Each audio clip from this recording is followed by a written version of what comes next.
योगी के राज उत्तर प्रदेश में हिंदू दहशतगर्दों ने लोहे की राड से मौलाना फारूक का कत्ल कर दिया।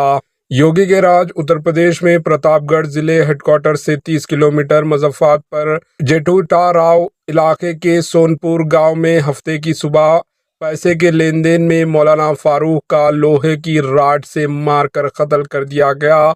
इलाके में वाक़ये से इश्तियाल कशीदगी है।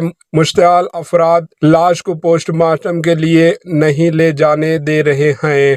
थाने जेठूराव SHO धर्मेंद्र सिंह ने हफ्ते को बताया कि मौलाना फारूक ने गांव के चंद्रमणि तेवराती की ज़मीन खरीदने के लिए पैसे दिए थे, मगर चंद्रमणि ने ज़मीन उन्हें ना देकर किसी और को फ़रोख्त कर दी, जिसके पैसे के लिए आज सुबह मौलाना चंद्रमणि के घर गए थे तो जहां इन लोगों ने इनके सर पर लोहे की राड से हमला कर दिया, जिसके सबब इनकी जाए वाक़या पर ही मौत हो गई।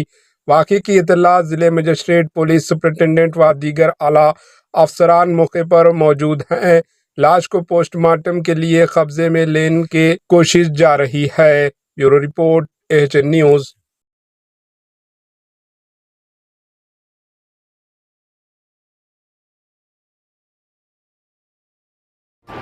AHN न्यूज़ को लाइक करें, शेयर करें और सब्सक्राइब करना ना भूलें।